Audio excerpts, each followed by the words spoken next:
profitez pleinement, éteignez les lumières, mettez votre casque ou vos écouteurs, fermez les yeux, relaxez-vous. Allodoxaphobie.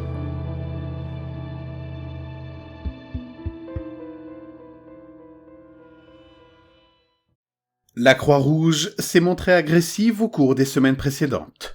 J'avais l'impression de recevoir chaque jour un appel téléphonique me demandant de faire un don. C'était ma punition pour avoir donné mes coordonnées lors de la collecte de sang organisée par mon travail. La vérité, c'est qu'une heure de travail en moins était bien plus attirante que la perspective d'aider ou faire la différence, comme il disait. Le karma est impitoyable. J'ai répondu la première fois, sans reconnaître le numéro. Ils ont toujours une façon unique de vous faire sentir coupable avant de vous demander « Merci pour votre dernier don.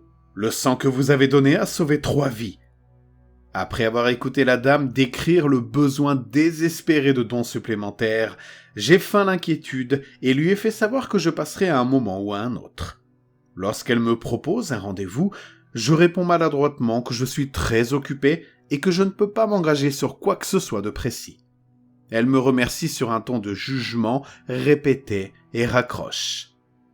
Elle a rappelé le lendemain et a laissé un message vocal lorsque j'ai ignoré l'appel. Je l'ai écouté plus tard avec une incrédulité comique, car il s'agissait de la même femme que précédemment. Mais elle parlait comme si nous n'avions jamais parlé hier au téléphone. J'ai pensé qu'il s'agissait d'une simple erreur. Après tout, qui sait combien d'appels elle devait passer chaque jour? Mais les appels ont continué. Jamais malveillants et toujours agréables, sans se rendre compte qu'elle laissait le même message tous les jours. Finalement, elle a commencé à appeler de différents numéros. J'ai répondu la première fois et j'ai menti en lui disant que j'avais déjà fait un don plus tôt dans la semaine. Elle m'a remercié et s'est excusée pour l'oubli dans les registres. Le lendemain, elle a rappelé, laissant un message vocal identique à tous les autres. Mais à quel point cette femme était-elle bête? J'ai répondu à l'appel suivant et j'ai demandé à ce que mon nom soit retiré de la liste des appels. Après un bref bruit de doigts tapant sur des touches, elle m'a informé que mon nom n'était plus dans leur base de données et s'est excusée pour la gêne occasionnée. Mais les appels n'ont pas cessé.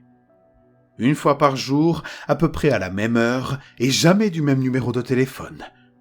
Il est devenu habituel d'ignorer l'appel et de supprimer le message sans l'écouter. Une rapide recherche en ligne a révélé que ces sollicitations incessantes n'étaient pas rares et qu'en de rares occasions, elles avaient donné lieu à des poursuites judiciaires. Cela m'a semblé un peu excessif. Cela durait depuis un certain temps avant que je ne tombe sur les courriels. Comme c'est souvent le cas lorsqu'on s'inscrit à quelque chose sans y réfléchir, j'ai utilisé un compte de courrier indésirable normalement réservé à la récupération de mots de passe et au spam. Pour chaque appel, il m'avait envoyé 5 courriels intitulés chacun « Désolé de vous avoir manqué » et signé simplement « Vicky ». Ce n'est qu'à ce moment-là que j'ai réalisé à quel point ces appels duraient depuis longtemps. Quelle organisation caritative dispose des ressources nécessaires pour déranger les gens à ce point? Cela m'a donné la chair de poule. J'ai décidé de désactiver mon compte de messagerie. Lorsque mon téléphone a sonné le lendemain, j'aurais juré que l'identification de l'appelant indiquait maman. Mais quand j'ai répondu, c'était encore la Croix-Rouge. Vicky.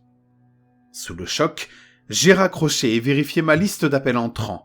Soulagé de constater que ce n'était que le plus récent d'une longue liste de numéros aléatoires. Cela semblait pourtant si réel, trop réel. J'ai appelé ma mère pour m'en assurer. Ce soir-là, je me suis assis et j'ai réfléchi aux options qui s'offraient à moi.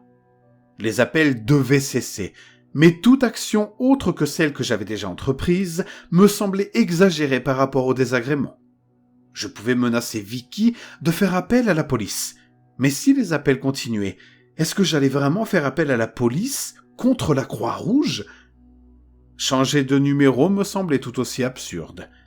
Finalement, j'ai décidé de ravaler ma fierté.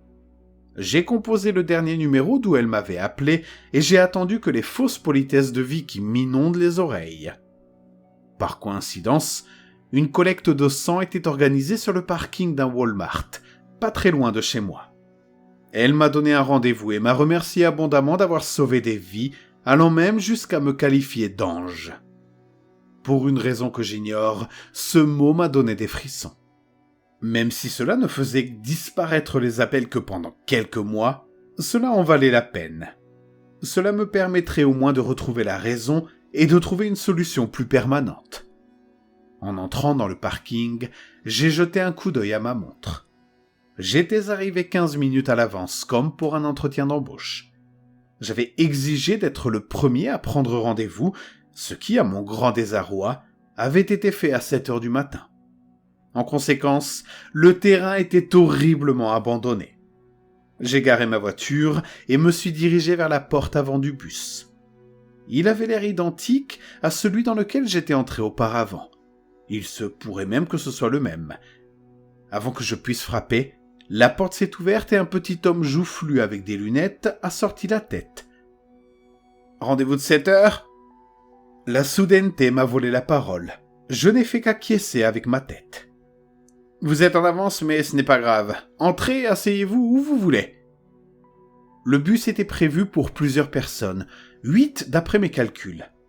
L'idée qu'il n'y ait que moi ici m'a donc troublé. J'ai immédiatement regretté la frustration qui m'avait fait insister pour être ici si tôt. Dès que je me suis assis, l'homme m'a entouré et m'a attaché au siège. Je lui ai jeté un regard inquiet auquel il a répondu par un rire affreux et nasillard. « C'est pour vous empêcher de tomber si vous vous évanouissez. Vous savez, c'est une mesure de sécurité. » Je lui ai demandé si c'était nouveau, car je ne me souvenais pas du tout de ça. « Ouais, c'est nouveau. Nous ne voudrions pas que vous vous colliez la tête. » L'homme était en grande partie caché derrière une blouse blanche. Il portait une visière qui me rappelait celle des banquiers dans les vieux westerns. Chaque fois qu'il s'approchait trop près de moi, je sentais une odeur épouvantable. Une fois qu'il a ri, j'ai compris pourquoi. Cet homme s'était-il déjà brossé les dents ?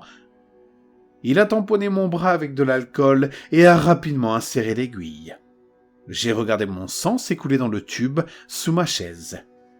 C'est alors que quelque chose m'est venu à l'esprit. Vous n'avez pas besoin d'informations sur moi ? Par exemple, si j'ai des tatouages ou si j'ai voyagé en Afrique ? Et si je n'étais pas en assez bonne santé pour donner mon sang ? Avec les hommes de votre âge, nous ne nous inquiétons pas trop après le premier test. J'obtiendrai toutes vos informations par la suite. Il y a quelque chose qui ne va pas.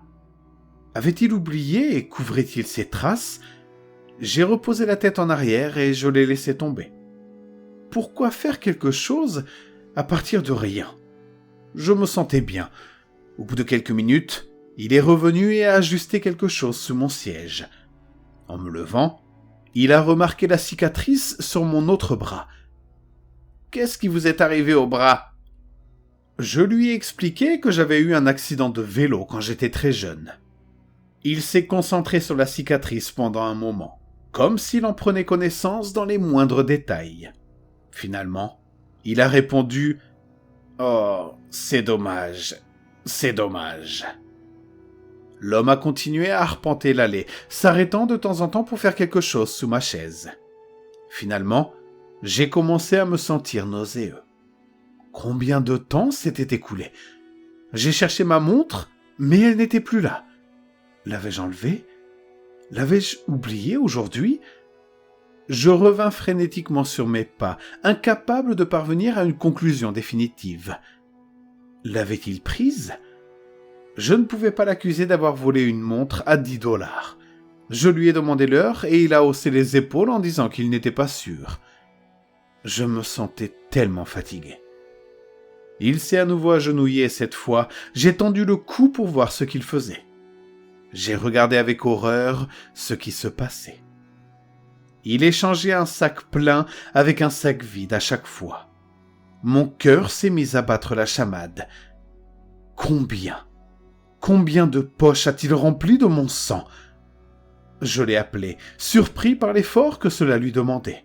« On n'a pas encore fini ?» Il s'est retourné et a souri. « Vous avez un groupe sanguin rare et d'habitude, dans un cas comme celui-ci, lorsque le donneur est en bonne santé, nous faisons un double don. » Je connaissais mon groupe sanguin, et il mentait. De tout mon effort, j'ai tendu la main pour détacher la sangle. Je ne sais pas comment c'est arrivé si vite. Je n'avais pas assez de force pour défaire une simple bande velcro. Il m'a regardé lutter un moment avant de s'approcher de moi et de me saisir l'autre bras. J'ai crié, mais cela ne l'a pas fait hésiter une seconde. « Il faut qu'on te fasse boire un peu, tu n'as pas l'air bien du tout. » Il a glissé rapidement une autre aiguille sous la peau de mon autre bras. Pendant un bref instant, j'ai cru que tout allait bien se passer. Mais après avoir vu mon sang remplir le tube vide, j'ai compris ce qui se passait. Il me saignait à blanc. Ma respiration devenait difficile. J'avais perdu tellement d'énergie que chaque tentative d'appel à l'aide se réduisait à un gémissement. Finalement, j'ai supplié à voix basse. « S'il vous plaît, ne faites pas ça. » Il s'est contenté de répliquer par un petit rire. J'allais mourir ici. Mes yeux luttaient pour rester ouverts, tandis que je m'accrochais à la conscience, à la vie. J'ai entendu frapper à la porte derrière moi, et j'ai essayé de crier, mais rien ne sortait. Puis j'ai entendu la porte s'ouvrir, et une voix familière a retenti. « Tu as bientôt fini ?» C'était Vicky. « Oui, nous pourrons prendre le reste plus tard. »« Est-ce qu'il y a quelque chose que je devrais savoir ?» insiste Vicky. « Ouais, il y a des cicatrices importantes sur son bras gauche. La peau devrait être traitée. » Ce à quoi Vicky répond « Ça ira, un petit pourra l'enfiler. »